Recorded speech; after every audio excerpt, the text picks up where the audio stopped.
changing the air filter on it. From what I can see, just undo these.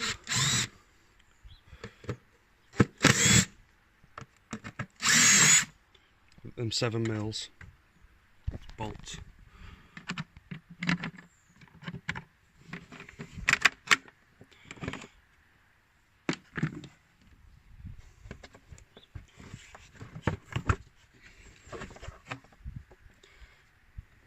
It's not too bad, but I'll just chuck the new one in anyway.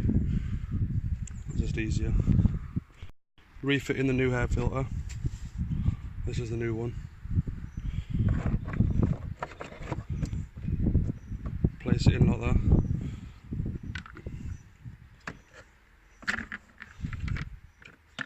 Put those in the little clips in the back, which it hinges on. I'll have to use 2 hands on it, but there's 3 little clips there which go in there. I'll do that now off the video. That's the top back on. Then it's just refit the screws.